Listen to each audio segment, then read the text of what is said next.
That's what I call a navigator. It's a valley on the dark side of the moon. The dark side? How could you possibly know anything about the dark side? All men has ever seen is the bright side. Here we are at the dividing line. It may not seem like much to us, but if Helen will fish me out one of those silly cigarettes, I'll show you something.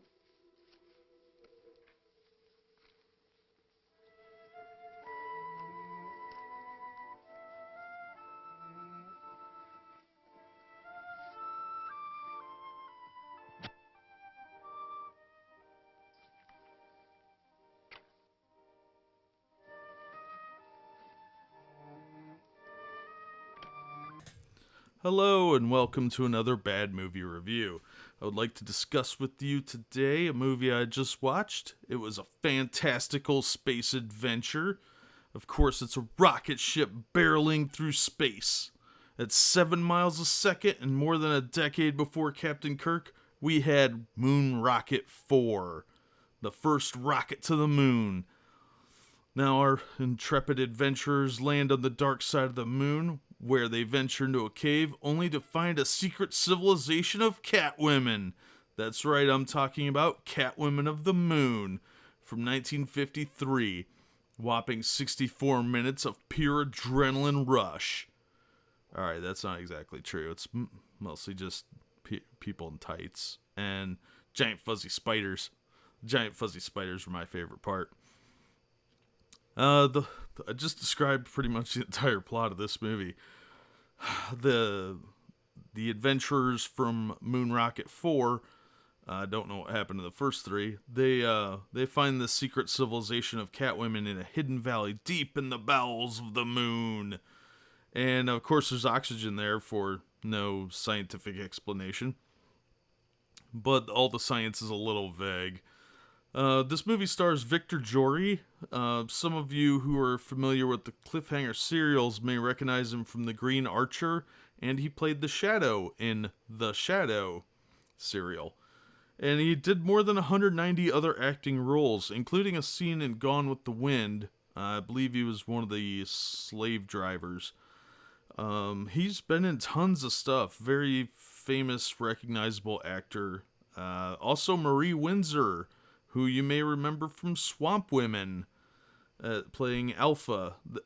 She's been in a whole bunch of stuff too. Most of the people in this movie have pretty decent acting careers, mostly in television and some low-budget stuff. But, you know, that's kind of impressive, actually, because usually these type of movies are throwaway actors.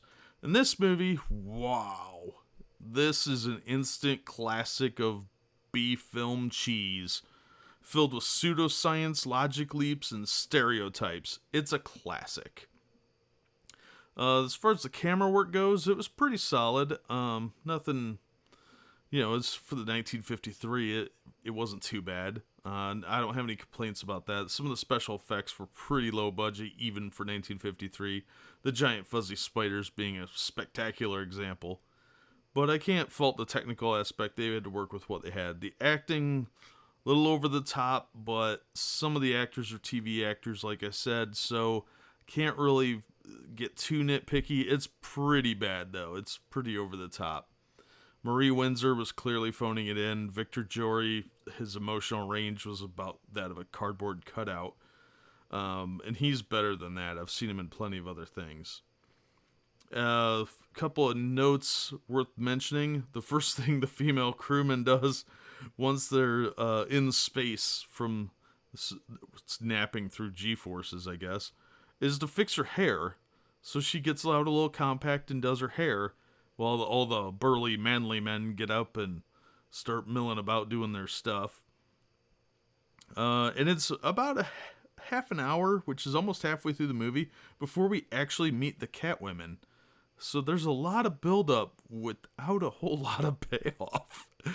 I was a little surprised by that. So but its cheese level is real high. You'll see quite a lot of science babble that doesn't make any sense.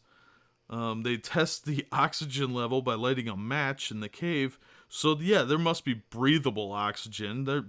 Fire can happen on a match. There must be tons of it. Not to mention the nitrogen-rich oxygen that we know on Earth, so he could have exploded the whole cave if it was pure oxygen. But never mind logic. This was, 16 years before we actually did go to the moon, so there wasn't exactly a whole lot of scientific knowledge. But they should have known some of this stuff.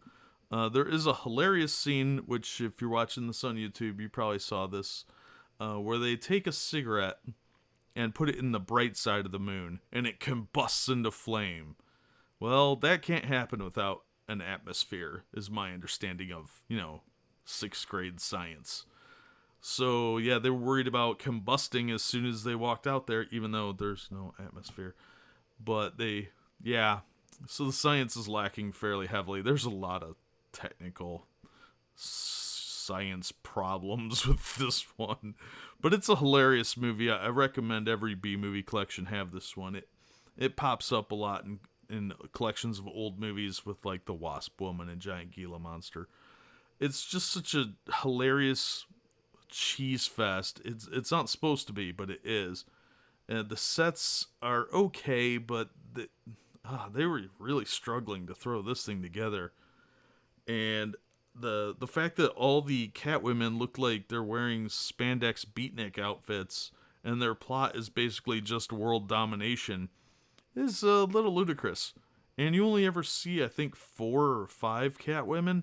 So even though there's supposed to be a lot more of them from the sound of it, it's kind of implied. It's a little vague to me. But, yeah, of course, one of the Catwomen falls in love with one of the adventurous astronaut guys. Full of stereotypes. Wow, there's so many overused things in this movie. But, yeah, I recommend getting this one if you want a good laugh. Or you want something to make fun of, because, this one hits all the marks. So, get it, enjoy it. I've seen it on VHS and DVD, and it's on a couple streaming services. I believe I saw it on Amazon Video for about $5, which is probably a little overpriced. But I think I paid $2 for my DVD copy. And it was in one of the bargain bins. So it shows up here and there. But I would get it in a multi-pack with a bunch of other movies so you don't feel too ripped off if you hate it. And it is only 64 minutes, so I won't be spending a whole bunch of money on something that is only an hour long and is mind-blowingly awful. So get it, enjoy it. It's good for ripping on, and it's a good time. And I'm going to wrap it up there, and that'll do it for this adventurous episode of Bad Movie Review. Be sure and check out some of the other broadcasts I've got, and let me know what you think. And in the meantime, we'll catch you later.